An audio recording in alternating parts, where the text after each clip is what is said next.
Wife abandoned us to find herself and brags that I'll wait for her return. But later, karma hit her hard. Alright, so here's how my life flipped in a way I didn't see coming. I'm Alex, 34, and I thought I was in a pretty stable marriage with Sarah, who's 32. We met in high school, got together young, and despite the ups and downs, I figured we'd built something solid. We even have a little girl, Emma, who's 5. She's the best part of my life, hands down. Sarah and I both work full-time, grinding to make everything work, trying to give Emma a stable home. You know how it goes. Jobs, bills, the daily routine. We'd been talking for ages about doing something big as a family. We were going to put work on hold and just take off for a few months, explore the country, reconnect, spend some real quality time together. It wasn't some random fantasy either. We had a whole plan mapped out. We'd saved up enough to make it happen, and I thought we were on the same page. Both really looking forward to it. But man, was I wrong. Lately, I'd noticed Sarah seemed off. Not in an obvious way, but she was just distant. She'd zone out in the middle of conversations, stay up late scrolling on her phone, say she was stressed or tired whenever I asked her what was up. I assumed it was work, or just the general burnout from juggling everything. I mean, we'd both been doing the same grind for years now, so I didn't think too much of it. I figured once we got on this trip, away from everything, things would get back to normal. Big mistake on my part. One day I come home from work, and Emma's already at my parents' house. My folks were watching her for the afternoon since I was working late, so the house was quiet when I walked in. I dropped my stuff and headed into the kitchen, thinking maybe I'd start dinner or catch up on the bills, and there it was, a note on the kitchen counter. Just a simple piece of paper folded in half, with my name scribbled on it. No frills, nothing that screamed important. But when I saw her handwriting, my stomach dropped. I picked it up, barely breathing, because some instinct told me this was bad. The note was short, just a couple of lines, and I swear the words hit me like a punch to the gut. It read, "Alex, I need some time to figure things out. I'm sorry, but I have to do this on my own. I'll be back when I'm ready." That was it. Nothing about when she'd be back, why she was leaving, or even where she was going. She'd just gone. I can't even describe the shock. One minute I was coming home, thinking I'd be sitting down to dinner with my wife and planning our trip, and the next minute, she was gone. And it wasn't just a taking a walk to cool off type of gone. This was a full-on disappearing act like she'd planned it out. I looked around, half expecting to see her suitcases still sitting by the door, or maybe her car parked out front. But nope, her things were gone, and her car was nowhere to be seen. I just stood there, reading and rereading that note, trying to wrap my head around it. It didn't feel real. I kept thinking, there's no way she'd just walk out like this. But the note was there, in her handwriting, and the silence in the house was louder than anything. I checked her closet, hoping this was some weird joke, but I could tell she'd taken a bunch of her clothes. Not all of them, but enough to make it clear she wasn't just running out to clear her head. I called her, of course. The phone rang a few times, then went straight to voicemail. I left a message, trying to keep it calm, asking her to call me back so we could talk. I mean, how do you react to something like this? I didn't want to blow up on her voicemail. I just wanted answers. But after a while, when she didn't call back, I tried again. And again. Straight to voicemail every time. After a few tries, I finally gave up and called my brother Steve. He's always been the practical one, the guy who keeps his head straight when everything's a mess. I told him what happened, that Sarah was gone, and he was quiet for a second before asking me to read him the note. I did, and he let out this long sigh, like he'd seen it coming. But for me, it was like the rug had been pulled out from under my entire life. "Alex, listen to me," Steve said. "You need to lock down the accounts and protect yourself. We don't know how long she's planning to be gone, and if she took money already, she could take more." He was right. I hadn't even thought about the money yet. My mind was too scrambled. But after he said that, I couldn't ignore it. If she'd left with no warning, there was no telling what she planned to do next. I went around the house looking for anything else she might have taken. I don't know why. I guess I just needed to know the full damage. But aside from the clothes, a few personal things, and the money, she didn't take much. It was like she'd stripped down her life to just the essentials and walked out. That night, I barely slept. I kept replaying the last few months in my head, looking for any sign I might have missed, anything that hinted this was coming. But there was nothing. She'd acted distant, sure, but not like someone who was about to abandon her family. I kept hoping I'd wake up and find out this was some messed up dream, but the reality of it was impossible to ignore. The hardest part, though, was figuring out what to tell Emma. She was too young to understand why her mom would leave, and I didn't have an answer to give her. The next day, I picked her up from my parents' house, trying to act normal. I told her that her mom had gone on a little trip and would be back soon, even though I didn't have a clue if that was true. She didn't ask too many questions, but I could tell she was confused. And honestly, so was I. The only thing I knew for sure was that everything had changed and there was no going back. Waking up the next morning felt like being hit by a truck. For a second, I thought maybe it had all been a bad dream, but there it was. The note, still on the counter, right where I'd left it. Sarah was gone, and I had no idea when or if she'd be coming back. It didn't feel real. I had to face the fact that my wife had just walked out on our life together, on our daughter, on everything we'd built over the years. Emma woke up as cheerful as ever, totally unaware of what was going on. I plastered on a smile, trying to keep things as normal as possible, but it felt like my whole world was hanging by a thread. She asked if Mommy was still on her trip, and I nodded, keeping it vague, not really knowing how to explain it to a 5-year-old. I was barely wrapping my own head around it. After breakfast, I tried calling Sarah again, straight to voicemail, just like last night. I left another message, asking her to please just call back, to at least let me know she was safe. But something told me that she wasn't going to respond, at least not anytime soon. The silence felt deafening. I decided to reach out to her closest friend, Jen, thinking maybe she'd know something. Jen and Sarah had been friends since college, and I figured if anyone would have a clue about what was going on, it'd be her.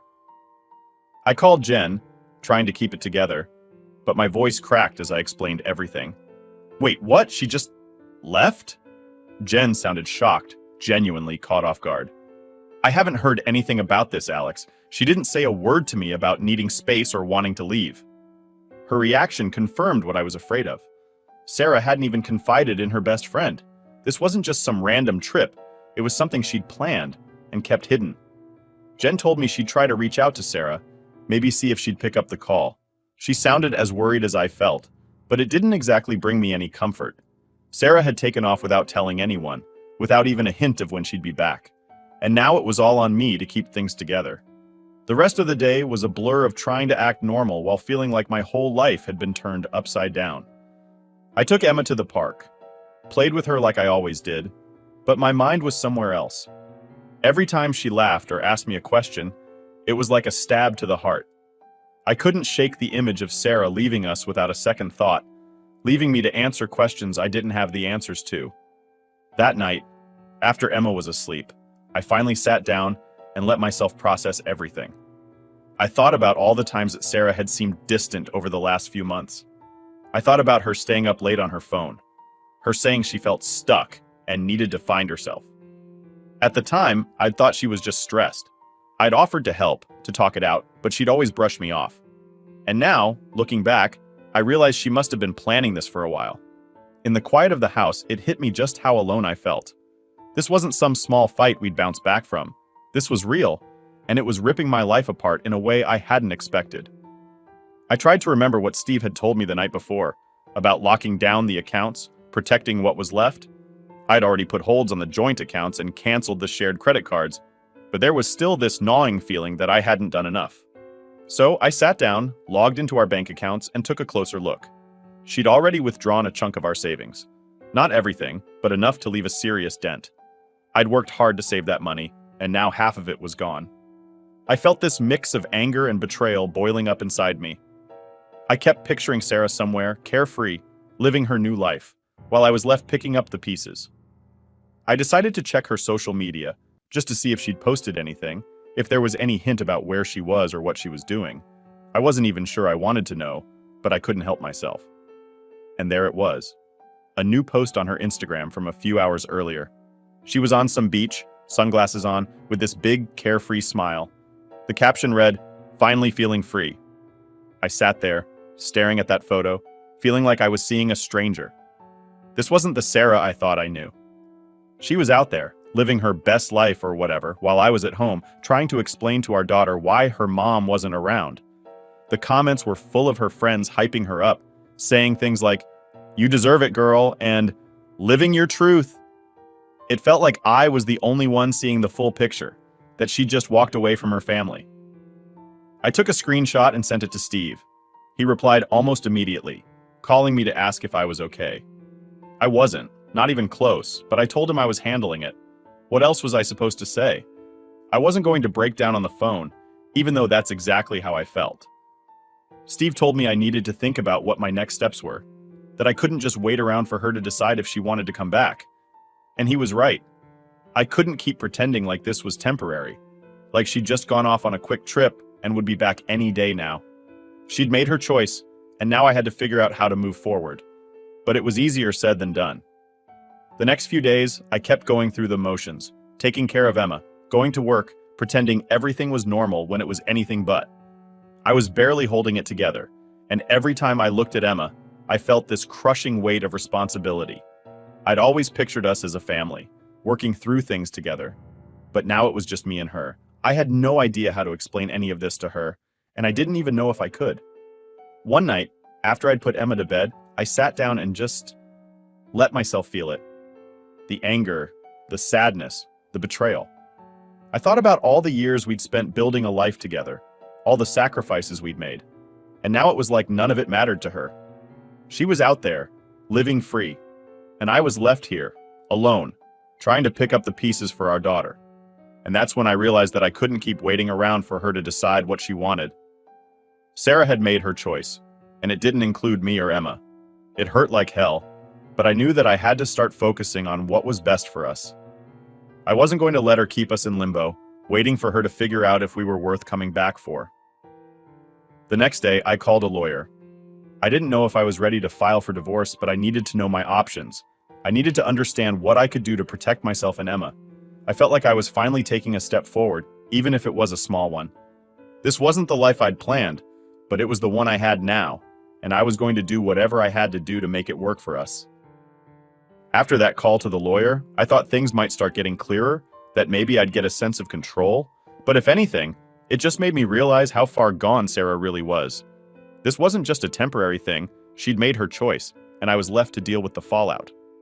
The lawyer had explained my options, mostly just legal terms that felt way over my head, but the main point stuck. If Sarah didn't come back, I needed to prepare for a possible divorce. But here's the thing. There were still so many unanswered questions buzzing around in my head, keeping me up at night. Where was she? What was she even doing? I mean, yeah, she'd posted that one Instagram pic of herself on the beach, all smiles, living her so-called best life. But that didn't tell me why she'd left or how long she planned to be gone. So one night, I did something I never thought I'd do. I logged into Sarah's old email account. Look, I know it sounds bad, but I was desperate. I needed answers, and she wasn't giving me any, so this felt like my only option. Besides, I knew she barely used that email except for junk mail and random subscriptions. I figured if there was any clue, it'd be there. The inbox was pretty much what I expected, tons of spam, newsletters, promotions, but as I was scrolling through, I noticed a few emails that stood out. They were from a dating app, notifications about messages she'd received. My heart sank as I opened one. It was from some guy named Mike, and the conversation wasn't just friendly. She'd been chatting with him for weeks, maybe longer. There were more messages from other guys too, all over the last few months. I felt sick reading through them, seeing how she'd been living this double life. Here I was, thinking we were just a regular couple, planning a big trip to reconnect, and she'd been out there, building connections with complete strangers. And I couldn't ignore the dates on those messages. They lined up perfectly with the times she'd seemed stressed or needed a night out with friends. As if that wasn't bad enough, I kept digging. One of the emails had a link to a shared photo album on her account. Curiosity got the better of me, and I clicked on it. The photos were all recent. Her at the beach, her at a fancy bar, her with some guy's arm around her shoulders. It was like looking at a stranger. This wasn't the Sarah I knew, the woman I thought I'd spend my life with. She was someone else entirely, someone who could walk out on her family without a second thought. I shut the laptop and just sat there, trying to process everything. I felt betrayed, humiliated, angry. It was all mixed together in this boiling mess that I couldn't control. Part of me wanted to call her, scream at her, demand answers. But I knew it'd be pointless. She'd made her choice, and no amount of yelling was going to change that. The next morning, I tried to act normal for Emma's sake. She still didn't know the details, thank God, and I didn't want her to pick up on my anger or confusion. But every time she asked about her mom, every innocent question, every look of hope on her face, it broke me a little more. How was I supposed to explain to her that her mom had chosen a completely different life? One that didn't include us? Steve called me later that day, just to check in. I hadn't told him about what I'd found, mostly because I was embarrassed. It felt like I'd been duped, like I was the last person to realize what was going on. But Steve could tell something was off, so eventually, I just let it spill. I told him about the dating app, the photos, everything. He was silent for a moment before he finally said, "Alex, you didn't deserve any of this, none of it. She's the one who messed up, not you." It felt good to hear that, but it didn't exactly solve anything. I still had to figure out what to do next. The lawyer had mentioned that if Sarah didn't come back, I could pursue a divorce for abandonment, but the thought of actually ending things that way was heavy. I mean, I never thought I'd be in this position. We'd built a life together, made promises, had a kid, and now it was all slipping through my fingers. That night, I lay awake, running through a million scenarios in my head. What if I confronted her about everything I'd found? What if I just filed for divorce and got it over with? But with every option, I kept coming back to Emma. She was the one I had to think about, the one who deserved stability in her life. I wasn't going to let Sarah's mess ruin Emma's childhood. The next morning, I decided to take Emma to the park. She deserved a day where things felt normal, even if it was just for a few hours. Watching her play, laughing and running around like everything was fine, made me realize just how much I needed to be strong for her. She was my reason for pushing forward, even if the rest of my life felt like it was falling apart. At one point, Emma stopped playing and ran over to me. She looked up at me, her big, innocent eyes filled with a question I knew was coming. "Daddy, when is Mommy coming home?" I took a deep breath, feeling that familiar pang of sadness mixed with frustration. I kneeled down, trying to look as calm as possible. "I don't know, sweetie," I said, forcing a smile. "But I promise I'll always be here, okay?"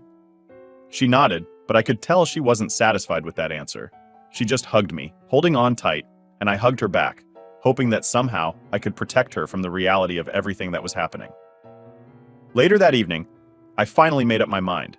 I couldn't keep living in limbo, waiting around for Sarah to decide if we were worth coming back to. I was going to take the next steps, whatever that meant, to protect Emma and myself. Whether that was officially filing for divorce or just moving on emotionally, I didn't know yet. But I couldn't keep living like this, trapped between what my life had been and what it had become. As I sat there, thinking about the future, I realized that maybe, just maybe, this was my chance to build something new. A life where Emma and I were happy, even if it was just the two of us. Thanksgiving was coming up fast, and honestly, I didn't know how to handle it. The holidays are a big deal in my family. We always get together, eat way too much, and talk about everything going on in our lives. This year was going to be different, though. Everyone knew Sarah was gone, but they didn't know the full story. I hadn't told anyone about the dating app, the random guys, or the beach photos, and I didn't plan to. It was too humiliating. And besides, I didn't want everyone's pity. I just wanted to get through the day without falling apart. I decided to bring Emma to my parents' house for Thanksgiving. She'd been asking about her mom, and every time, I just told her that Sarah was still on her trip and that it was just the two of us right now. She seemed to accept it, but I could tell she missed Sarah. And that crushed me because I couldn't make any promises that her mom would be back. Heck, I didn't even know if I wanted her back at this point. The morning of Thanksgiving, as I'm getting Emma dressed and trying to keep my own nerves in check, I get a text from Sarah. I hadn't heard from her since she left, so seeing her name pop up made my stomach drop. All it said was, "I'd like to come by and see Emma today." Just like that. No apology, no explanation, no acknowledgement of what she'd done, just a casual text, as if we were still on normal terms. I stared at my phone, trying to figure out what to do. Part of me wanted to say no, to tell her she couldn't just pop in whenever it was convenient for her. But Emma was 5, and she didn't deserve to be hurt any more than she already was. I texted back, "We'll be at my parents' place. You can come by if you want, but don't expect everything to be normal." She replied with a simple, "Okay," and that was it.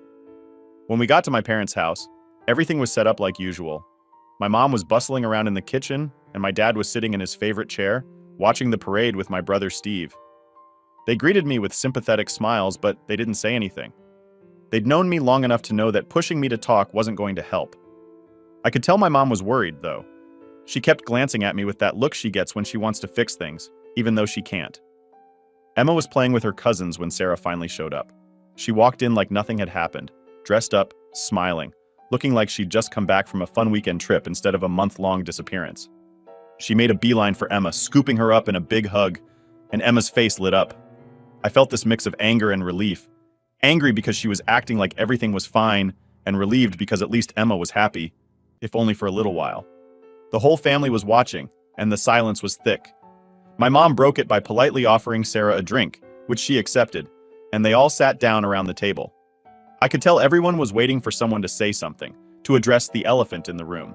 But Sarah acted like she was just another guest, chatting away about her trip and how nice it was to see everyone.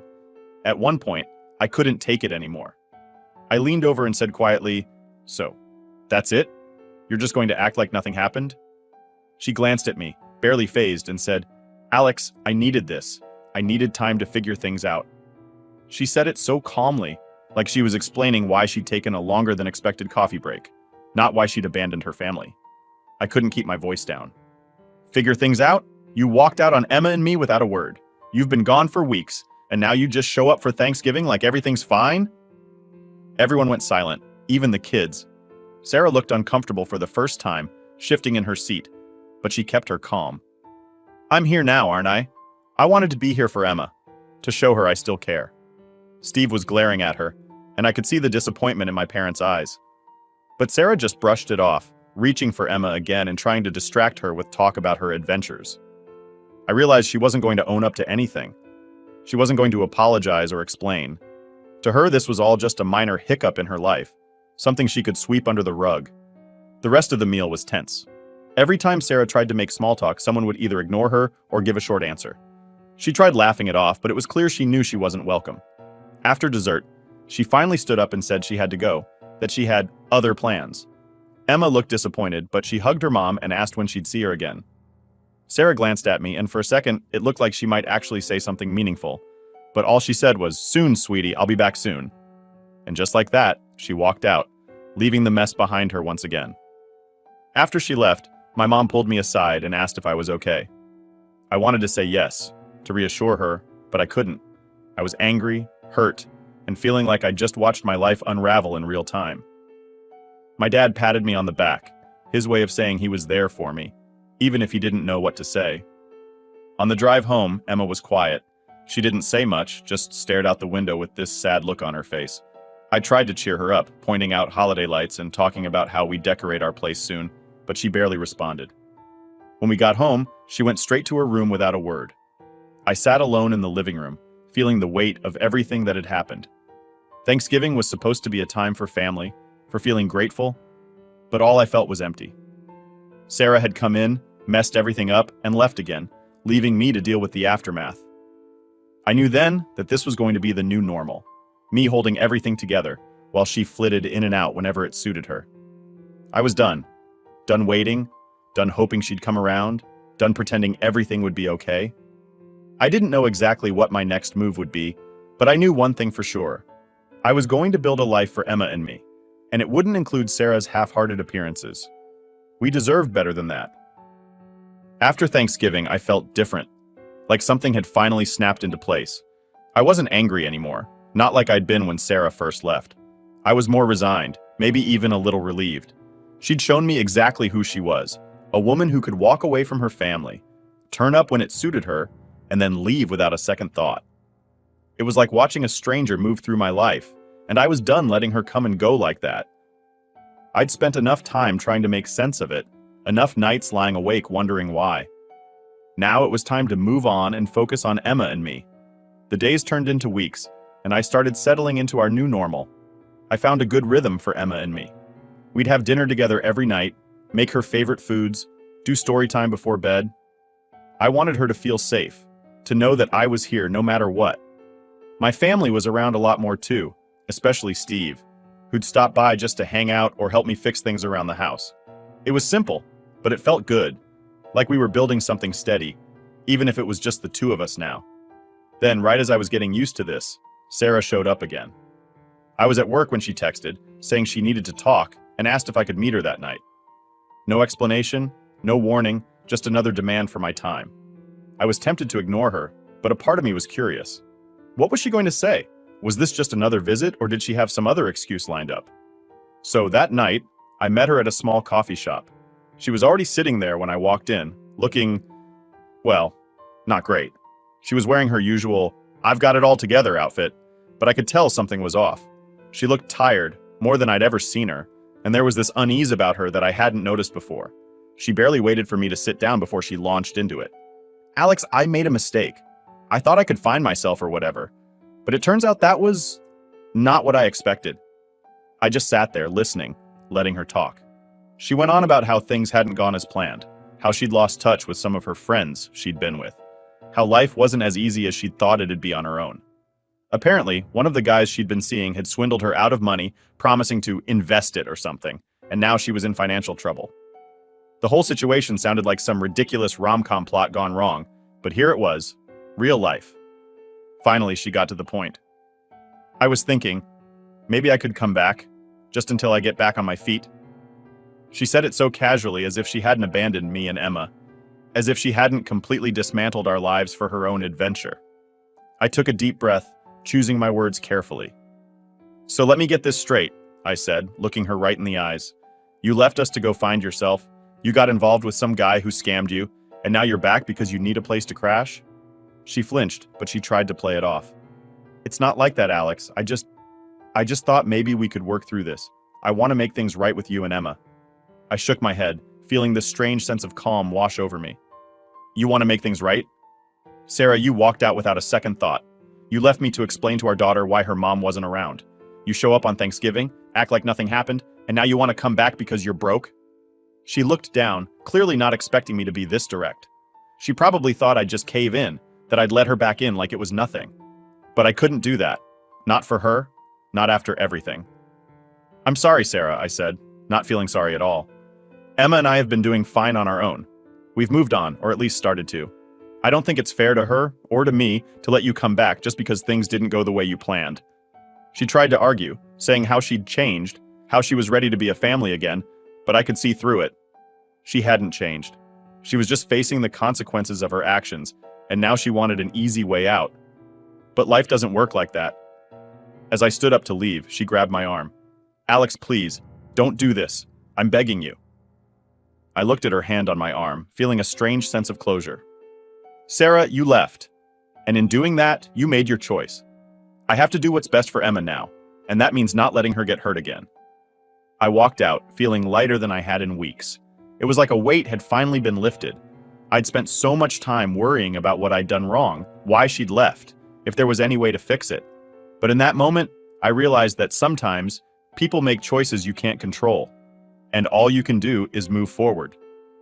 Later that night, I called Steve and told him everything. He let out a low whistle and laughed a little. Man, I knew she'd come crawling back eventually. She just didn't realize she'd already burned all her bridges. That pretty much summed it up. She'd burned her bridges with me, and now she was realizing there was no going back. I didn't feel sorry for her. I felt relieved. Relieved that I could finally close that chapter and focus on what really mattered. Building a life for Emma and me, one where we could both feel safe and loved. In the weeks that followed, I noticed a change in myself. I wasn't angry or bitter anymore. I felt like I'd finally let go of all the weight, all the questions. Emma and I were okay, really okay, and that was enough for me. It turns out karma has a funny way of working itself out. Sarah had made her choices, and now she was facing the consequences. And as much as she wanted to come back, she couldn't, not anymore. So, there you have it. Life doesn't always go the way you plan, and sometimes people let you down in ways you can't predict. But in the end, I learned that I'm stronger than I thought, and Emma and I, we're going to be just fine.